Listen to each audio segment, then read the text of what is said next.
Mic check, mic check. Just trying to make sure everything is. Mic check, mic check. Okay. All right, y'all know this a little unexpected for me to be doing live, but I'm a little backed up with the workload. And I was like, I gotta get on here and give my people. So this is just so much content I want to give y'all. I also want to speak a little deeply, a little more into the that situation with the brother who murdered Martin Luther King's mother. But y'all willing, we'll do that tomorrow or maybe Tuesday.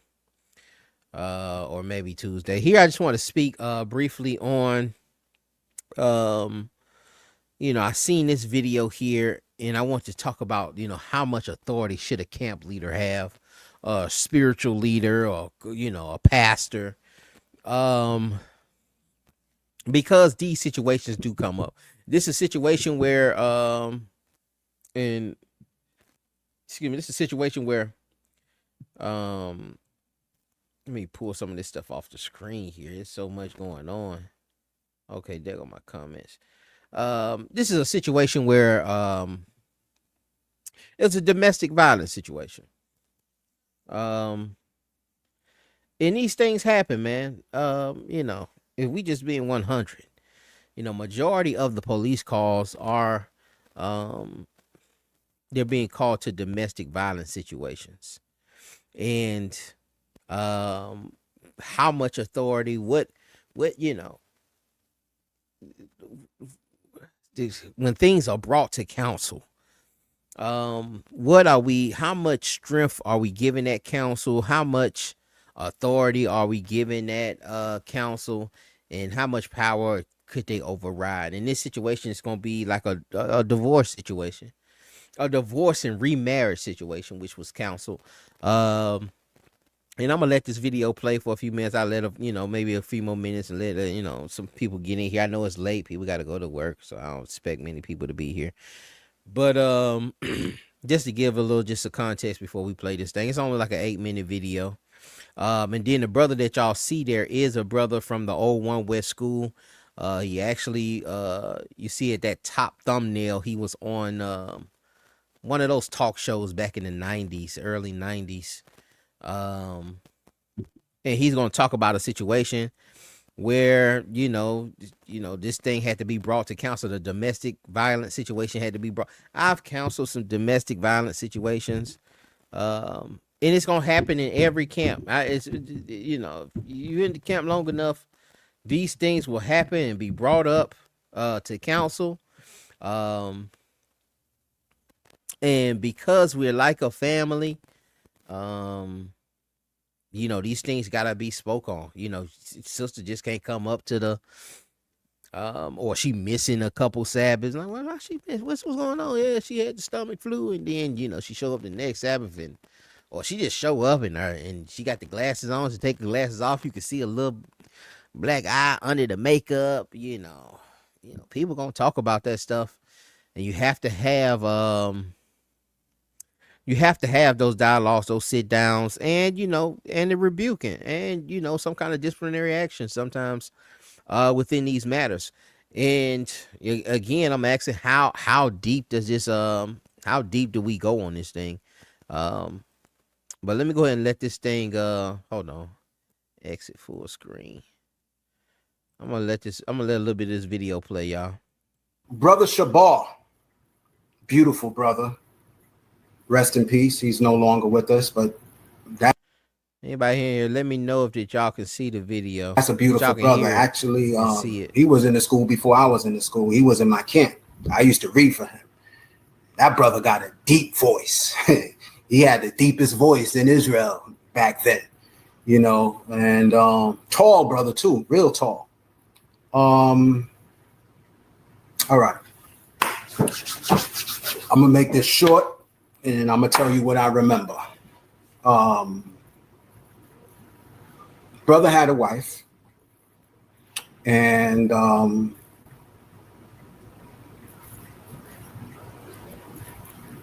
think the brother and his wife was at the school one day, one West, and they had left the school. And as they were walking down the block on 125th Street, Harlem, New York, the brother Cole hit his wife and started beating her up. And he hit her after they're leaving and then started beating her up. All right, this is back late 80s, early 90s, y'all. The police was on the block at that time. So they was going this way. They made a U-turn and they came and arrested the brother, you know. So the sister, you know, had came up to the school, and Brother Lahab, you know, you can correct me. I'm just going off of what I remember. And this must have been like 1993, maybe 92. I'm not sure what year it was. But what I do remember, Brother Lahab, I think the sister had came in for a counsel, and you had told the sister, you know, to forgive the brother, and because she had wanted to press charges. So Brother Lahab was like, you know, don't press charges on the brother, you know, forgive him. We're going to talk to him, and, you know, so on and so forth. But, you know, don't press charges on him like that. All right, that's point number one. All right, point number one. Okay. Does a camp leader have that authority? Does, you know, and ultimately he didn't make this counsel on his own. At this particular point of One West Israelism, there are other schools, but there's basically the school is still together, and they have a council of 7 heads or 7 leaders there, and they made a couple judgments on this particular matter, but you know, do they have the authority? You know, is there authority to talk that sister out of locking that brother up? You know, counseling her to forgive the brother, and get the brother out. And then if it's getting the brother out of jail, is this a situation where you putting the sister back with the brother? After he done hit her and started beating up on her to the point where the police had to do a U-turn and lock the brother up. And y'all can hit the comments and tell me what y'all think. You know, I even open the panel too if anybody wanna come up and speak on it. All right, sister, the brother is locked up now because he sat there and beat the sister out in the public. The police gets involved. They turn around, they lock him up, and brothers are saying, "Hey, you know what? Don't press charges." You know, the counselor her, you know, don't press charges, forgive the brother. And this what I'm saying, it's complicated. And this is why you got to pray for leadership. Because like I say, these things come up. Domestic violence is, you know, it's not just in our community, it's plaguing the country. We just had a sister where I stay. I actually seen the sister chasing the brother maybe like 2 weeks ago. I was in the car doing a video, and I seen the sister chasing the brother. Hey, bring me my phone. Bring me my phone. Bring me my phone. Shalom, brother. Shalom, brother Chris Briggs. Bring me my phone. Bring me my phone. And then, you know, she and she's running behind him, but he's about 100, 200 yards up. He just walking, strolling through the phone, you know. But come to find out, a couple days later, I see this sister done murdered this dude, man. Stay about 4 or 5 houses away from him, done stabbed him to death. You know, so these domestic disputes do happen, and I say I done seen it. You know, we had a very small body. I done seen it even here. You know, and these are just situations that we look at, that we glean from, so we're not making these decisions soon as they come. we can prepare ourselves. If you're in an organization, you can see what some of the protocols are, or you can start setting these things up because they are bound to happen. And they probably, if you ain't came up with, you in the congregation or you're leading the congregation and it hasn't happened, it's bound, it may be happening, it just ain't bled out into the congregation. It's got as bad as it's bleeding out in the congregation. Or it's bleeding out in the public. For it to be like public like that, like he couldn't wait till they got home, you could tell what's been going on at the house. If he couldn't hold his temperament together and hold back his rage enough to get to the house, he had to do it out in the street. You know what was going on at the house. Shalom, shalom, brethren. Shalom. Willie Bullies. Let me go ahead and let this thing continue to play. So, the sister hearkened, beautiful sister. And, she ain't pressed no charges on him. But, she was the sister listened to the counsel. The counsel was like, hey, don't press charges on him. Forgive the brother. They probably don't know everything that's going on. But, brothers don't want to see a brother locked up. Forgive the brother. She hearkened to the counsel. Afraid, because she was, being physically abused, and she didn't want to be with the brother no more. So she went to the council, and when I say the council, I'm talking about the 7 elders. Mashah, Riyah, Yaquab, Rahab, Shah, and Kazak, and Yeshaya. So she went to the elders and, told the brothers, like, she don't want to be with this man no more, so on and so forth. And the brother said, okay, I don't think she should be with the man if the man is beating her up. I mean, nobody's, subject to abuse. So the brother and the sister had separated. And then the sister was a sower, That's point 2. All right, that's point 2 there. Does your spiritual leader, camp leader, pastor, bishop, does he have that authority?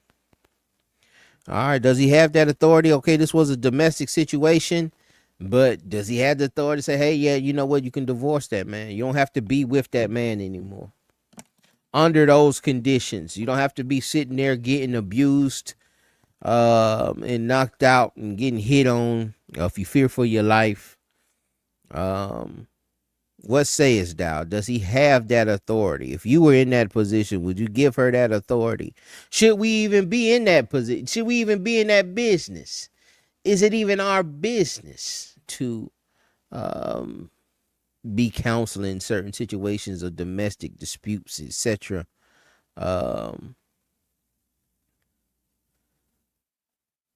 One second, y'all, please, man.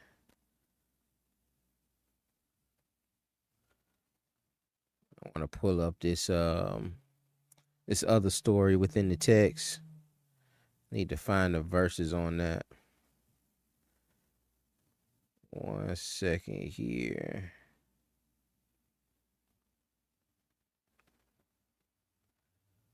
Okay. Yeah, I think it's Numbers 27. But what says thou, man? Dude, should we be in that much of the other someone's relationship? And like I said, it affects everyone. It affects everyone. Everything that somebody does, really everything, we all connected. I don't care what banner you under, we all connected. If someone does something, they're just gonna say he's an Israelite. They ain't gonna put no name on it. A lot of us try to avoid 501c3s, and we don't want to be no organization, and we don't want to be all of those. A lot of those folks that are listed on the terrorist group is because they 501c3. And to be a 501c3, you don't get to say you're an Israelite or whatever. You have to either be something with dealing with Christians or something dealing with Muslims. A lot of people are selecting to be like a Muslim organization, something like that. But I don't think you can do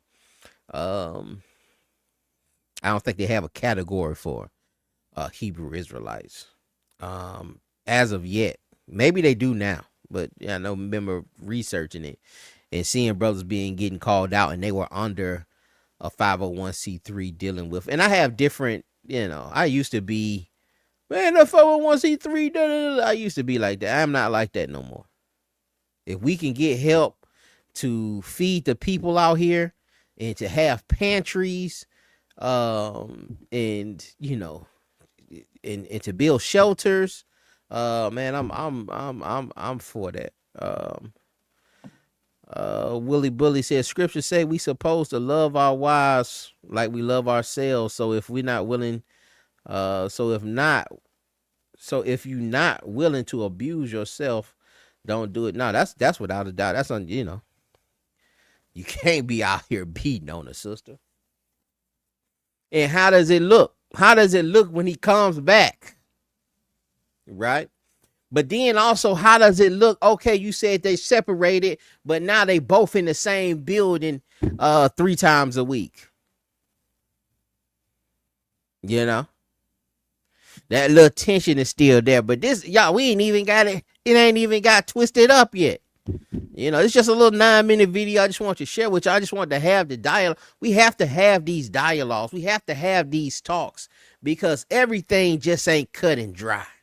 Everything just ain't written plain for us. Some things we have to have what they call halakha, or some kind of fence laws, or some kind of ordinance.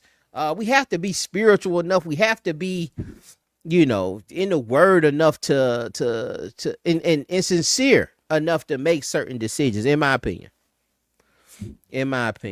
Yeah. It's definitely a horrible look. But we have a reputation. If I don't, I've seen sisters say, "Oh man, you an Israelite? Yeah, I heard y'all beat on women." I've heard this. Have you seen it? Have I seen brothers just knocking out women? No, I haven't seen it with my eyes. You know what I'm saying? But I have, like I said, I have counseled situation. It wasn't like that though. It ended up being the opposite, to be honest. But it was a situation. But even with that, I told them, hey, y'all need to stay away from each other. And of course, they didn't listen. And they kept, even out the gate, my thing, I'm gonna just give you my, brother just pop up, hey man, I'm married, man, did my rib. You didn't get no counsel to get your rib. You got your rib, this your rib, okay, all praises. Then, years go by, man, stuff, problems start coming in, which they do, they do. Problems gonna come. The relationships are rocky. But things start getting a little hectic, and then words start spreading around that, hey man, so and so doing this, so and so doing that to so and so, and I'm like, well, it start chatter going around the body, and so then now the body has and one person telling their side and one person telling their side. It got to get addressed. And now it's like, oh well, brother Finch, you got to talk to him. You need to go in there and you got to pull him to the side. They got to seek counsel. Now they want to seek counsel. And ultimately I told, hey man, y'all stay away from till y'all can appreciate each other. Y'all don't appreciate each other's time. You don't appreciate being around each other. Y'all need to stay away from each other. Give y'allself a break. Stay away from each other for a couple months. But of course they didn't listen, no. And I can't make them listen. I just giving you a suggestion so y'all can like each other again. But things get crazy. Things get hectic. It was another time where we was at Tabernacles. We was at a park for Tabernacles, and they got to yelling at each other. No physical abuse, but it was verbal. It was people, they out there cussing each other out in the middle of the woods. And this is a public park, so it's a lot of other people camping there too. And of course, the authorities get called. We're trying to calm them down, still cussing, and the authorities get called. And this is why I'm saying these things could affect the body. these are situations that have to be addressed. At that particular point, though, I had done counseled them so much. I'm like, hey, y'all ain't listening to me.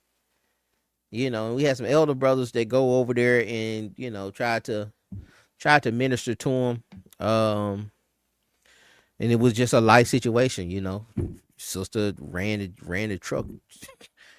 She came to the park and the truck was she done fell asleep and ran the truck into the darn wall or something crazy. But it was just problems came and it ended up turning into an argument. But these things have to be addressed and you have to have counsel. But how much authority? How much does it take? How much should one be involved in that? In those situations, and it's kind of, like I say, it's a little shaky, man. Yeah, almost like the Miss Judah situation. Yeah, it could just pop off, man. Pow. Whew. And brothers is just boom, and then brothers is gone and getting married. Yeah, man. Yeah. And it's, man, listen, man. These rumors they ain't just popping up on us. They ain't just saying that for no reason. It's stuff that these sisters are saying. Of course, she ain't gonna bring it to the Bible, but the first person she gonna tell is another sister. And it be snickering and giggling going on, and not giggling, but little people looking a little funny at people, and then eventually get out. Let me let this thing continue.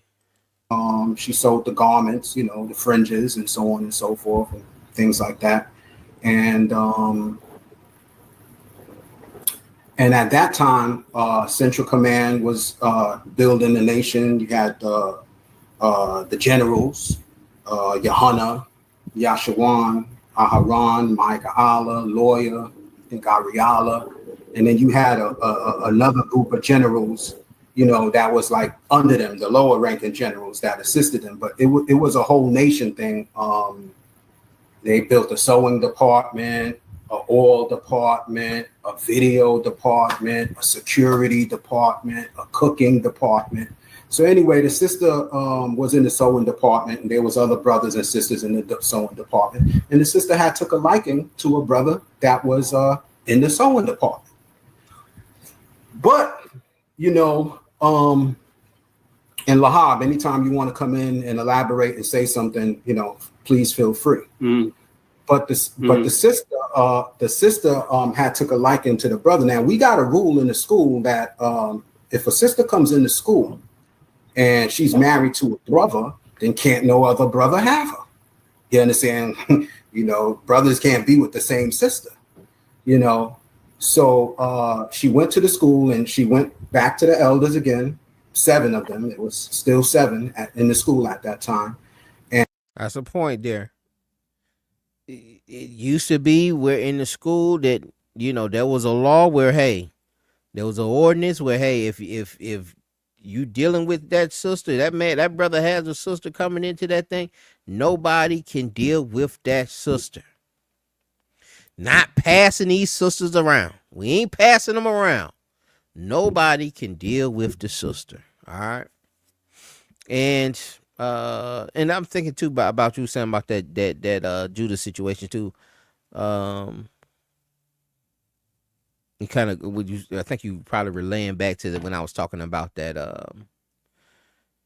that sister stabbed that brother. Yeah.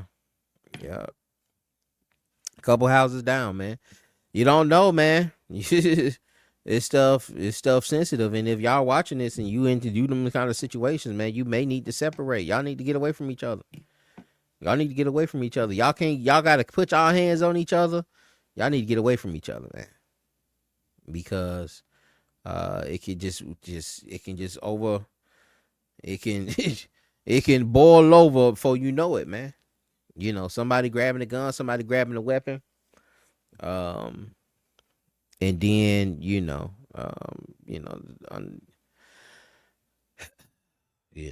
somebody gone, and then you gone too, and you in prison for then your kids, Gotta think about that, man. It ain't worth it, man. It ain't worth it going back and forth with somebody. Trying to make somebody. That's what a lot of problems brothers get into, trying to force these women to submit, man. It ain't in her, man. you should have seen that in that sister, man. It ain't in her. It ain't in her, man. You ain't finna beat her into submission. I don't think you finna beat her in submission. I say these sisters ain't built for that, and they ain't trying to submit like that, and they ain't, you ain't got it in you. They ain't trying to, man, please. Get up out of there. Get up out of there. And she said, so what's going to happen now? I'm not with this brother. Because they not playing. These sisters taking brothers out, man. No more. Am I going to be by myself for the rest of my life? You understand? Or can I date another brother? So the elders of the school decided that for the first time in the school, they decided that the sister can marry another brother. And that's the main reason we here, y'all, is do they have the authority to say that? Now, the reason they have in this council, this brother Ash Yasharallah, I don't know what he's doing now, but he made that song Banging on Esau back in the heyday. I think it got over 1 million views, man, to be honest. It may have over 1 million views, but it was an Israelite song, Banging on Esau. They got him pretty popular within the community. But they're bringing up charges that, one of those elder brothers of that old one West pretty much gave a brother's wife away. And this is the situation where it was a domestic violence situation. The brother they end up sparing the brother from getting locked up, counseling the sister not to press the charges, even though, the police seen what happened and locked them up. But the sister stayed in there and she severed from her husband. They said she can get a divorce, basically. And then she says, hey, can I marry somebody else within the community? And that's one of the issues too, is that in this thing, all you're looking for is from within. All you're picking, the women and the men that you're picking from are within. You're not trying to grab nobody from the outside and bring them in. A majority of times, they're looking at people within that body. And it can cause so many issues, especially with this. I don't know if that brother was still there. Like, for me, if the brother's still there, then I wouldn't agree to that. I wouldn't have wanted to be part of that. Because that brother there watching his wife with somebody else, that's to me, that's dangerous. If the brother's gone, I don't know. You know what I'm saying? I don't know. I talked to another brother earlier today about it. And he was talking about the lessons and how bad was the beating, and it was, and that's what I'm saying. Things get complicated. And the sister like, hey, what do I stay by myself in this community, with nobody, and be by myself the rest of my life? And that's a heavy judgment to make. That's a heavy judgment to ask somebody to make. Yeah, man. Yep. And then even if the sister stayed single, we also have to look at the point of the brother could repent. Could he get right? Is he going to be an abuser forever? Do we give him the opportunity to do right? Does she give him the opportunity to repent, to do right by her? But then that can be dangerous too, because she could get back in that situation and the brother do worse and take her out. And that's why I say, man, it's very, very it's very dicey. It's a very complicated situation. And a lot of these brothers are dealing with this stuff. We have a lot of camps that are very young. that are very young. Initially, when we started out, I was the oldest, and now the few brothers that I deal with now, I'm one of the youngest. A lot of brothers are older. Then we got about 4 or 5 brothers, and all of them older, a few years older than me. So they're a little more seasoned today, and we have brothers that's been in marriages 20, 30 years, to counsel situations. But in situations like that, and this is in the 90s when they're peaked out. They got a few hundred people in their department. It's kind of growing. It's growing. Like you said, they got the sewing department, they got the cooking department, and she's working in the sewing department with another brother getting the googly eyes. And they're talking, and I'm pretty sure it was some hey, why don't you go up to the council of the elders? Why don't you go to the elders and see if they will allow you to marry me? And like my brother Chris Briggs was saying here, man, them soul ties, that brother see you with his rib. And that's what I'm saying. The brother can't be there. He can't be there. There's no way I would make that judgment and that brother's there watching his rib with somebody else.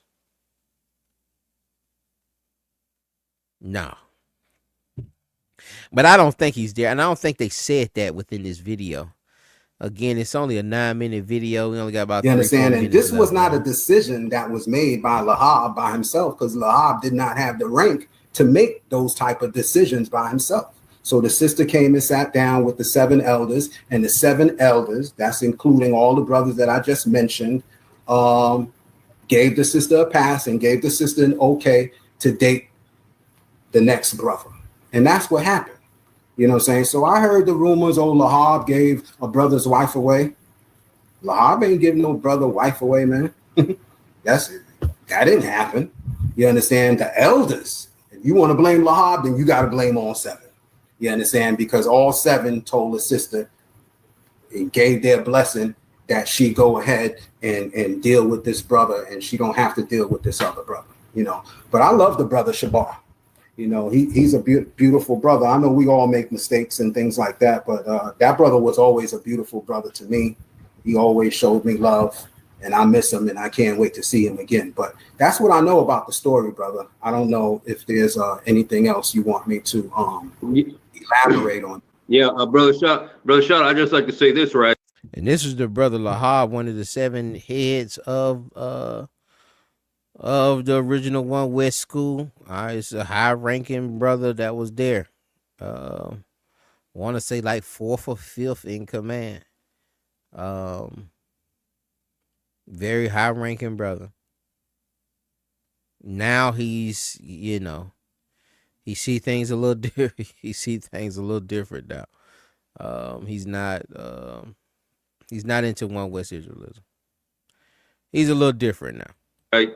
Yeah, so that's what happened. So she came to the council and the 7, because I in Central Command, I could do nothing without the order of Masha, Aria, and Yaikwa. So the 7 decided to grant her that grace. What I did is save the brother's life from going to jail, because the sister was going to put him in jail. And a lot of people don't know, he probably didn't ever know that I'm the one that saved him from going to jail. Because I told her sister not to do it, and I asked her not to do it, and she didn't do it, and she took it to the council, and the 7 heads granted her the grace she had. Okay, I didn't do anything on my own. Okay, so it was the leadership of the school that granted her the grace to move on with her life. So that's the point. Can the leadership grant her the grace? Can the leadership grant her the grace to marry someone else, to divorce a brother? Yeah, he was beating on her. But can the leadership grant her the grace to divorce a brother and marry somebody else in the congregation? Do they have that authority? How much authority do we give to leadership? How much authority? How much, how much does the leadership need to be in our business and our affairs? Can they tell us where to work? Tell us where to, it's, yeah, definitely. This kind of linked to that, I know we was talking about that. I know it's one of my last video. Maybe it wasn't the last, but maybe second or third. We was talking about that whole situation with Pastor Dow. Yeah, he definitely does. He definitely does, without a doubt. And probably, and I've seen other cults where, especially like those some of those Mennonites, some of those Mormons, they would say, "Hey man, take that wife, take him away, take his wife away, and give his wife to so and so over here. Then I'm gonna move y'all over here." That kind of stuff goes on in some of those communities. And only, the quick example I seen says the man supposed to give her a bill of divorce. I don't know anything about leadership involvement. Yeah, he's supposed to give her a bill of divorce. But like we saw, we bringing out that what was that? Mark 5:31 says, "Yeah, I tell you to give you a bill of divorce." Let me pull it out real quick. Mark 5:30. Oh, is it Matthew 5? I'm sorry. Matthew 5. Mark 10. Matthew 5.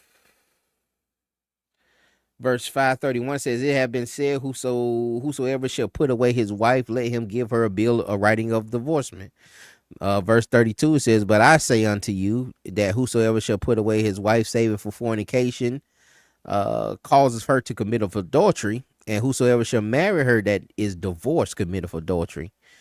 What I said, Mark 10:9.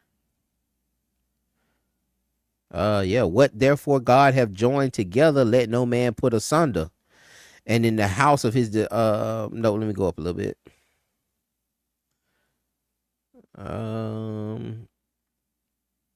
Verse 5, it says, "And Jesus answered and said unto them, for the hardness of your heart, he wrote this precept," talking about what Moses wrote in Deuteronomy, talking about the law that Moses wrote about the bill of giving a divorce. "But from the beginning of the creation, God made them male and female.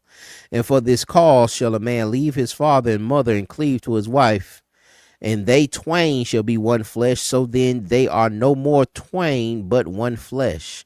What therefore God have joined together, let no man put asunder." And in the house of his disciples asked him again on the same matter. And he saith unto them, "Whosoever shall put away his wife and marry another committeth adultery against her. And if a woman shall put away her husband and marry another, she committeth adultery."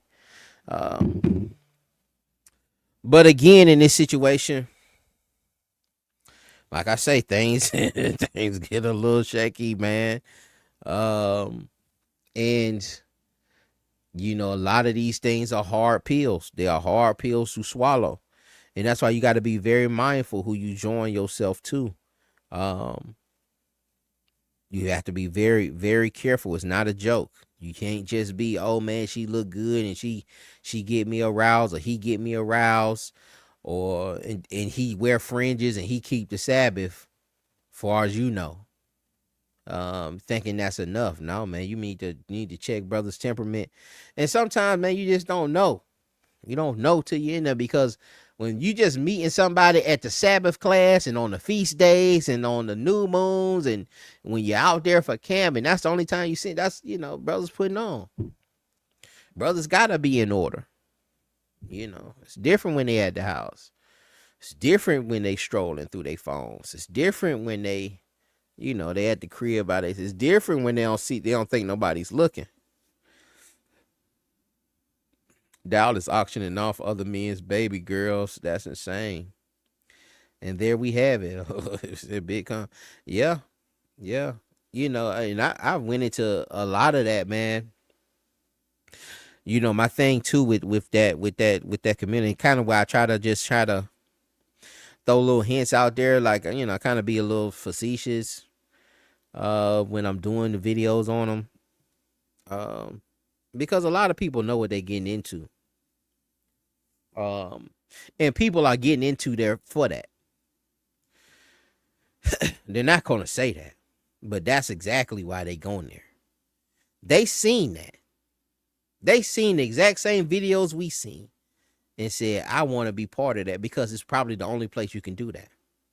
There ain't another place that's going to allow a 50-year-old to marry an 18-year-old. Ain't too many places like that.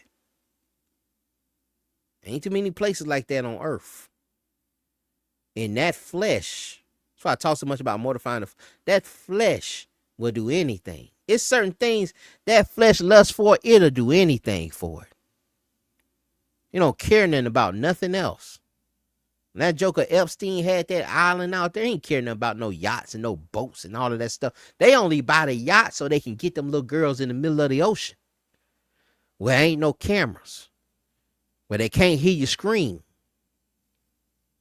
That's why they buying them $1 million yachts. Yeah, I can keep you out here for a month. Nobody'll know. Some people can't afford yachts, so they buy acres of land out there in the country. I can talk about it, but anybody gonna believe me? Ooh, that's that brother Phineas talking. But you gotta understand the flesh. When you see something like that and you sign up for that, that tells me a lot. That tells me what you ain't gonna tell me. For me, but I can only speculate. And do it to the end. Keep doing your thing, bro. All praises, brother Cal, man. Appreciate that. Appreciate those motivating words. Chris Briggs too, man. Always watching, always commenting, man. It keeps me. It keeps oil in the lantern. You know what I'm saying? It keeps oil in the lantern. And one of the things that drove me to do this video tonight, like I gotta do it. I got about 5 other shirts I need to get done, and it's 12 o'clock. And I got to take an order up the road. Got a 2-hour drive. I got to take an order up tomorrow. But I still had to feel like, I had to come out here and do a couple vids for y'all, man, and talk about this situation and share some of these things, because these things are happening within the community, and to kind of stop it where it doesn't get to a point where this stuff spews out and ends up on the news and ends up, and then all Israelites are labeled, because that's all they're gonna put on the news, on the newspaper idol article or the news, or spread through Facebook, social media, is Hebrew Israelite man beats woman to death. Hebrew Israelite woman kills man, say he was abusing her. Kills her husband, says he's abused. Like, they ain't gonna put no label on it. They ain't gonna say, this community here. No. And so we all get affected by it. And so we have to have the conversations that a lot of us don't be wanting to have. It's a few more minutes on this video, y'all. I don't think it's much else. But that brother Lahab there, just to get some of that history. And again, I'm gonna talk about that brother who murdered Martin Luther King's mother. Also, and it's gonna bring us into some of the history also, because this was early 70s. And this is also, man, it's a fruit of the hate speech, of a doctrine of hatred, and you have nowhere else. All of this, it kind of is, to be honest, because when you're just building up this hate and all, you have no outlet. You're on the street corner, and that's really the only reason you out there. A lot of times that's the only place you can let it go and just be like, you know what, man, y'all, I'm gonna do this to y'all. I'm gonna do this to y'all. When you got your uniform on, you got your Superman cape on, you got your super Israelite cape, and you can go out here and you can blast, and this is just you fighting against the man. You're gonna bring down the white man. Your kingdom's about to be destroyed. And you're building up this anger and this rage. And especially, man, you know, when we have certain events like this recently happened with the correctional officers and stuff like that, and you have that stuff back to back to back to back to back. This is why the movement had grown so much during like that Black Lives Matter, when the Trayvon Martins and the Sandra Blands and all that stuff started happening back to back to back to back to back to back to back. Man, this thing grew exponentially. You know, this thing grew exponentially, and this is what the movement was birthed out of in the 60s. You know, when you know, not just this, but the Nation of Islam, the Garveyites, all of this stuff, you know, 5%ers, in the civil rights movement, all this stuff was kind of birthed around that same time, when oppression was high, and it was very visible. But you know, again, one of the issues is we have no outlet for this stuff. And so we're seeing this, and we're getting engulfed, and we're getting enraged or rage. And the only people we can take this stuff out on is the ones closest to us, our families. We end up taking this stuff out on our families, man, taking this stuff out on our rib, you know. But then we'll go to work and we smiling and just the cheesing and pretending and all peaceful at work. And then we get home and we are dragons. We are enraged. Tired of this mess. Tired of working for the E-folk. When the kingdom gonna get here, you know. And that's again one of the issues with that, man, with you know, with teaching the way we've been teaching in One West Israelism. There is no outlet. There's no outlet for it. That's one of the dangers of it. Says I want to do a live with you one of these days. Most I will, man. We can set it up. Not an issue. Not an issue, man. Keep putting in that work for y'all, my brother. Likewise, brother Chris Bridge, man. Appreciate you always, brother. Let me go ahead and let this thing finish out, and then we'll. That's a true story. And the story, my part was, I did not want to see the brother go to jail. So I spoke to the sister, and she dropped it, and that's how he escaped. I don't know if you know that. I don't know how many other people. But let me say this: a lot of people are not privy to what happened with the seven heads of Israel. You have a lot of people talking, and they were not even in the groups in the meetings with us because they were not allowed there. The seven had their own meetings together at that time when I was there. So a lot of people talking a lot of talk that they don't know. But I'm glad that Brother Yashad Allah, he was there. He was a witness to what happened because he was there. And so the seven granted her that release. That's what happened. And so I like I said, hallelujah. I spoke to the sister. I'm sorry. Yeah. No, go ahead. So to let everybody know, what I'm saying is that I went to the sister not to put the brother in jail because I love the brother. Yeah, that was pretty much about it. And it's a situation like that in Moses. I was looking it up too. I think it's Numbers 27. Let me make sure though, y'all. Yeah. Numbers 27, 1 through 11. And there was these sisters that the father died, and they were pleading. They had to go to Moses. They were like, hey man, we ain't got no brothers. The father done died, man, but we want to receive that inheritance. You know, understanding that inheritance has to go to a man, or it's just gonna be given us. You know, so they just had no relatives to give that thing to. They was gonna lose their inheritance, so they pled to Moses, and Moses went to the father, and Moses came back with the judgment that, hey, you know what, you can inherit. Those sisters can inherit that land. And again, that's just, and I'm just using that example of leadership. Of course, you know, we in a different, I don't see nobody walking this earth on the level of Moses, in my opinion. That's just my opinion. Maybe you see one of those leaders, like I don't. But when you have some people that you're considering your bishop or pastor or you know, your spiritual leader, you know, I do think they could have some part in it. Like I say, I'm not here to say what these brothers did or right. They made the counsel, they made the judgment. I'm just here to just have the dialogue on,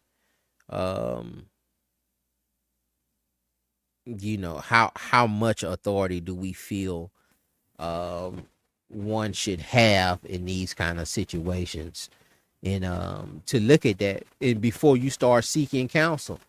You know what I'm saying? Because a lot of times we even want to seek the you have to trust somebody to say, hey, you know what, man, brother, I just want to seek some of your counsel on the matter. I want to see what you think. And then sometimes it just be simple stuff. Sometimes brothers call for simple stuff like, hey, you know what? She felt a certain way about this. I felt this because, you know, sometimes you ain't gonna win with these sisters. You know, you gonna have to bring, and you can't just bring in a male. Sometimes you had to bring in another male and another sister, and then you have a counsel about it. And this should just be some small stuff. You know, this ain't like no physical abuse, but you know, sometimes you can bring them in on that to try to, and you still may not win. You know, even with that, you may still, even if you win the decision, even if you get the judgment and the judgment comes on your side, it still may cause you some problems. She still may go to bed salty about that. It may feel like she didn't get she didn't get a fair trial, even though you had one of her sisters on there, and you know, you had another brother that's been married a good minute, and they counsel you on it. But yeah, it still may get you into a situation. But y'all have any other questions, anything else, man? I'll give y'all a few minutes. If not, man, we'll close this thing out, man. I appreciate everybody who came in, chopped it up, man. All the brothers chopped it up with us, man. And had the dialogue. Don't be afraid of the dialogue. I'm not here to bash nobody. I'm just here to give my understanding on certain things, and I ain't one to feel like that I just know everything. And I can be taught and I can learn also. So when I open these panels up, y'all willing, man, I do more lives 2025. Gotta do more lives. I like just doing the videos though. I like to just that, but I need to do more lives. I need to do more lives and talk with the people, let people on, have more guests on. I may even do something with this brother, man. The brother that's reaching out. Y'all willing? We see some things doctrinally that are different, and even to just let people just express their doctrines. Not that I even agree with it, but you know, let us hear it. Let us see. Let us hear it. Let me put a little fire on it. Let me see. Let me put a little fire on it. Let me ask a couple questions. Because a lot of times as teachers, man, people don't ask no questions. You know, you can be in there teaching, you just teaching your heart out, man. And you think you just got to but nobody's questioning. All we're doing is just going in there and we're sitting down, we're taking and sometimes we don't know enough to ask the questions. Sometimes we ain't studied enough to ask. So first we just have to write everything down. And just suck in with or just soak in rather what one is telling us. But yeah, I may even let this thing be one of them platforms that we just put a little fire. We just test it. Let's just test it. Let's just put a little fire under what you're saying. And I think because you know, ultimately, man, you can't tell nobody. I don't want to be telling nobody what to believe or showing you, hey, this is what it is. You know, I really, because people don't. They have to learn it on their own. They have to finally see it. They have to. It's something they have to see. I could do the video 10, 20 times, but it ain't to, you know, I say, oh, well, you know what, man, that brother got it, man. You know, it's a lot of times when they come back and teach it to me. Sometimes I have brothers teaching the lesson back to me. I'm like, yeah, no, brother was listening. You know what I'm saying? But he teaching me now. He don't even, you know, he feel like I don't know it. You know what I'm saying? I just let him teach it. Because that's how we learn a lot of times. A lot of times, even if I taught it, it might have hit, but it didn't really, it might have hit the subconscious, and one would just have to go back and start reading and then putting things together and say, oh, and then it end up clicking that way. So sometimes when you can just show, like, this is a problem that you have here with that understanding. It's a little problem you got right here, and then them trying to go back and work out and figure out what that problem is can help them build a stronger argument for their doctrine, or see that, what, man, this thing is problematic. But again, y'all, pray this thing was edifying, y'all. Y'all be blessed, man. We'll see y'all on the next one again. Shalom. I appreciate y'all, Israel. Love y'all, Israel. Shalom.